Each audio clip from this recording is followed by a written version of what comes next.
John Miller's quiet life in Arizona was shattered when his trash cans were repeatedly destroyed right outside his own home. At the center of it all stood Karen Thompson, the overbearing HOA president who ruled the neighborhood with petty cruelty. But John refused to stay silent and devised a plan so clever it turned Karen's arrogance against her. Just wait until you hear how this neighborhood feud reached its shocking climax and why, in the end, justice stood stronger than steel. My name is John Miller, and I live in what most people would call a picture-perfect neighborhood. It's one of those quiet suburbs in Arizona where every lawn looks neatly trimmed, every driveway is spotless, and people wave politely when they walk their dogs. On the surface, it feels peaceful, like the kind of place where nothing unusual ever happens. But as I found out, appearances can be very deceiving. I've always been the kind of neighbor who minds his own business. I don't throw parties, I don't blast loud music, and I take care of my home the way any responsible homeowner would. Every Saturday morning, you'll find me mowing the lawn. Every evening, I walk my Labrador buddy around the block. And every week, like clockwork, I roll my trash can out to the curb so the truck can pick it up. Nothing exciting about it, just regular, everyday life. But one Monday morning, something completely out of the ordinary stopped me in my tracks. I walked out of my front door, coffee mug in hand, ready to start my usual routine. The Arizona sun was just peeking over the rooftops, painting everything gold. Birds were chirping, sprinklers were hissing, and for a moment it was as calm as ever. Then I saw it. Right there at the edge of my driveway, where I had left my trash can the night before, was a scene that didn't make sense. The bin wasn't standing upright anymore. It wasn't even leaning to the side the way it sometimes did when the garbage collectors weren't gentle. My trash can was completely flattened, crushed in a way that looked almost impossible. The plastic lid was split down the middle like someone had taken a giant hammer to it. The wheels had been ripped clean off, lying a few feet away on the asphalt like broken toys. Deep, jagged dents ran across both sides, bending the once smooth surface inward. It didn't look like a trash can anymore. It looked like the aftermath of a car wreck. I just stood there, staring. My first thought was, maybe the garbage truck hit it. Maybe they pulled up too close and the arm slipped. That happens sometimes, right? Machines aren't perfect. But as I crouched down to take a closer look, the damage didn't match that explanation. The way it was crushed wasn't random. It looked intentional, like something heavy had rammed into it more than once. Before I could wrap my head around it, I heard a voice from across the street. "John," someone whispered urgently. I looked up and saw my neighbor Mary standing by her front porch. She was leaning over the railing, glancing around like she didn't want anyone else to hear. Mary is one of those neighbors who notices everything. If a package gets dropped off, if a dog wanders loose, if a car is parked in the wrong spot, Mary will be the first to see it. She lowered her voice even more. "If was Karen. I blinked. What do you mean it was Karen? Mary took a careful step closer, still speaking in that hushed, almost secretive tone. I saw her last night. She pulled up in her SUV, revved the engine, and rammed right into your trash can. Not once, not twice, several times. Then she backed up, straightened out, and drove away like nothing happened. For a moment, I didn't even know how to respond.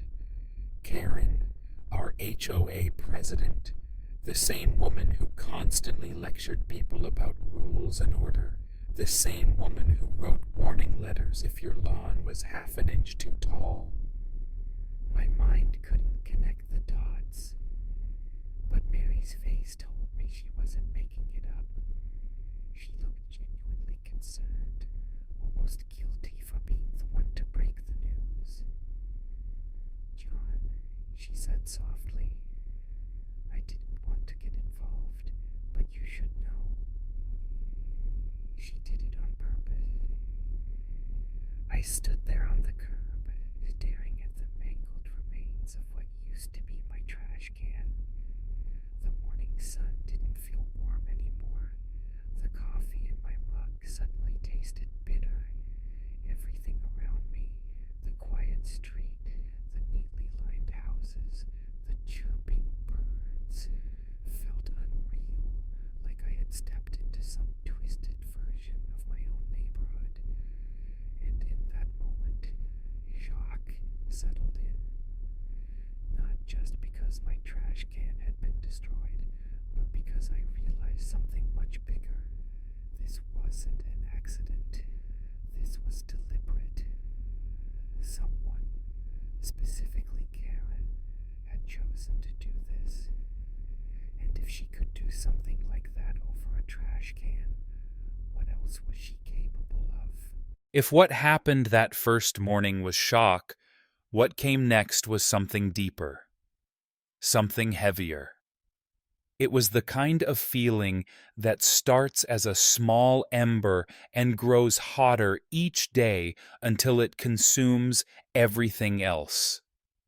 Hatred. And to understand why, you have to know who Karen Thompson really was. On paper, she was the head of our HOA. In reality, she was more like a self-appointed ruler of the street. She saw the neighborhood not as a community, but as her personal kingdom. Every lawn had to meet her exact standards. Every car had to be parked at the right angle. Every decoration had to fit her definition of tasteful. Most people just rolled their eyes and put up with it. After all, who wants to pick a fight with the person who has the power to fine you for the smallest thing? But for me, Karen's rules were more than just background noise. They had already crept into my life, one complaint at a time. One Christmas, I strung up some lights along my porch. Nothing flashy, just a warm glow to brighten the season. A week later, I found a letter in my mailbox. Lighting too excessive. Please remove signed Karen Thompson. Another time, Buddy, my Labrador, the most gentle dog you could imagine, was happily wagging his tail as we walked past her house. The next HOA meeting, Karen announced that certain residents' dogs needed to be muzzled for safety. Everyone knew who she meant. For years, I tried to ignore it. I told myself, it's not worth the stress. Let it go. But the morning I saw my first trash can crushed, and Mary whispered the truth, something in me shifted, and just when I thought it couldn't get worse, it did. A week after that incident, I bought a brand new trash can. I remember standing in the hardware store, running my hand along the smooth plastic, convincing myself this was the end of it. Surely, I thought, it wouldn't happen again. Maybe Karen had just had a bad day. Maybe she wouldn't repeat something so outrageous. But the very next week, history repeated itself. I stepped outside, already nervous, and there it was. My brand new trash can lying on its side, cracked and broken, with plastic shards scattered across the asphalt like confetti from some cruel celebration. The wheels were gone, the handle bent beyond repair. It hadn't even lasted 7 days. And then came the part that turned irritation into pure loathing. Karen drove by. Not quickly, not discreetly. She slowed down, rolled past in her SUV, and looked right at me. And there it was. The faintest smirk tugging at her lips. Not a friendly smile, not even a neutral glance. It was smug, deliberate, the kind of expression that says, "Yes, I did it. And what are you going to do about it?" That was the moment it clicked. She wasn't hiding it. She didn't feel guilty. She thought she was right. Later that day, I overheard her talking to another neighbor, lecturing them about the proper way to place trash cans. She spoke with that same superior tone she always used, like she was reciting laws that only she understood. According to her, bins shouldn't be too close to the road. Never mind that I had placed mine exactly where the HOA guidelines required. Never mind that everyone else left theirs in the same spot without issue. No. In Karen's mind, my trash cans were an offense, and in her world, offenses had to be punished. That twisted logic was what fueled her.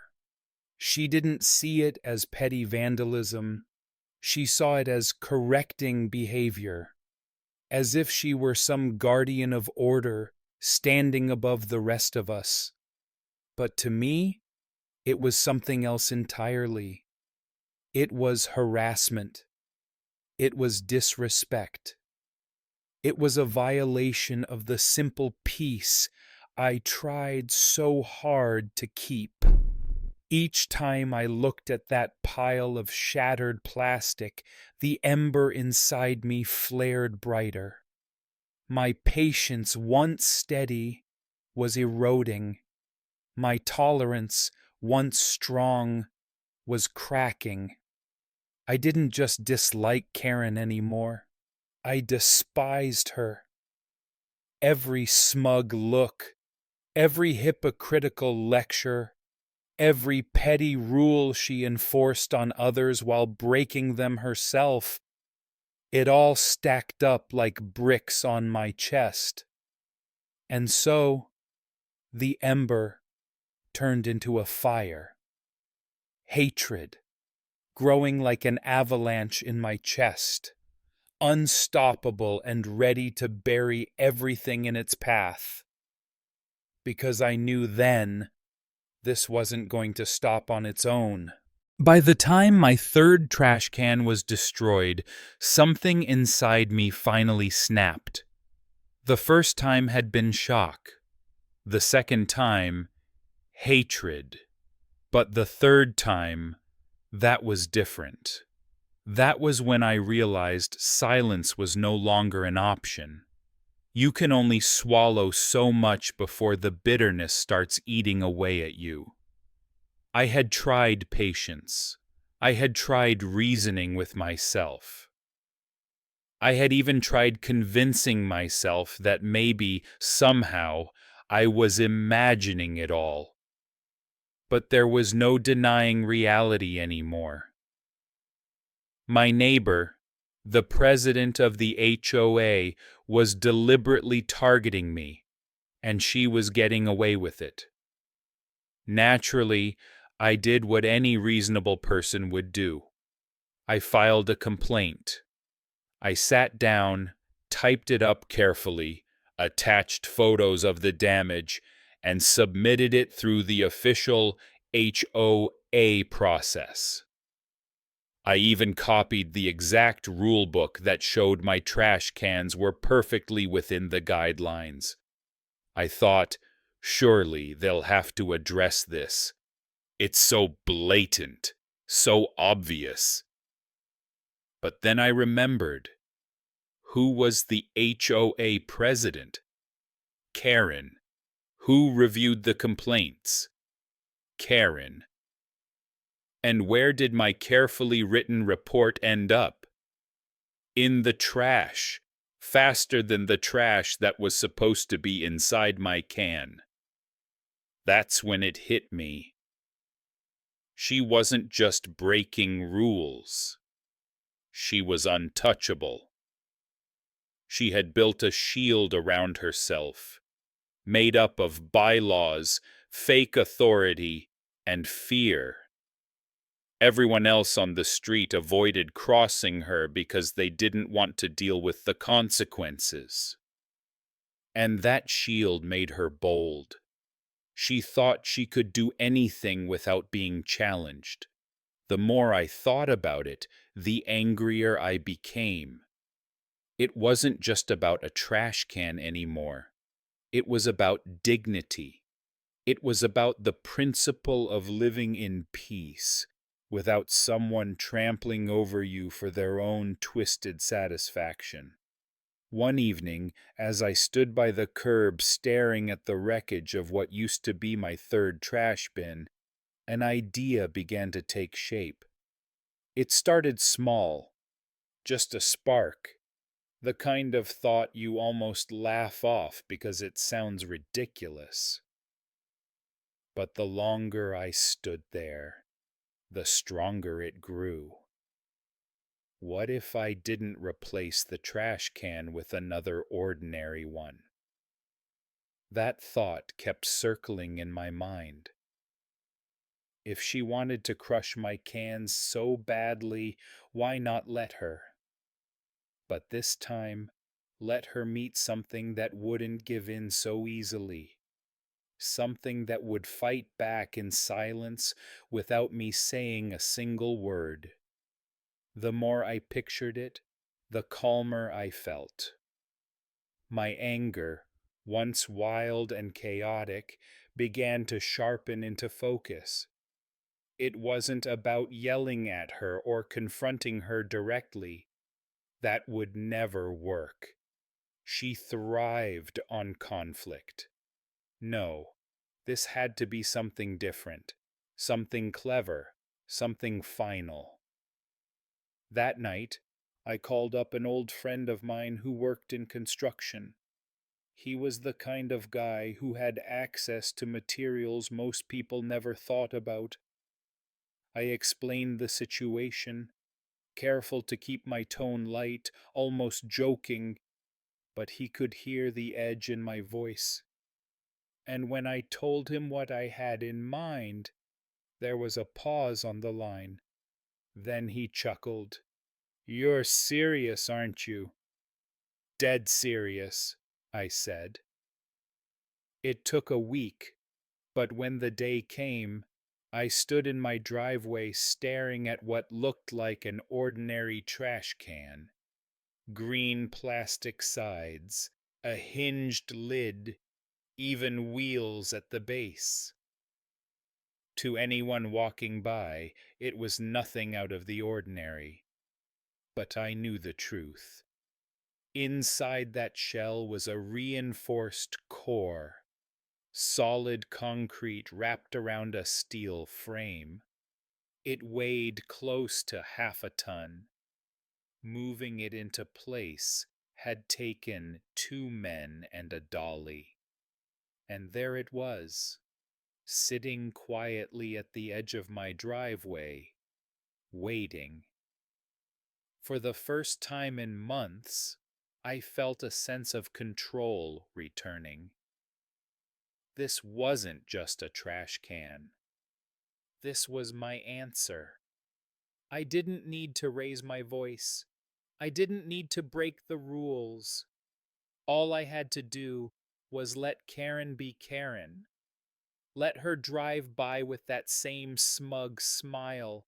Let her line up her SUV the way she always did. Let her hit the gas with the confidence that nothing could stop her. Because this time, when she struck, she wouldn't be hitting plastic. She would be hitting something far less forgiving.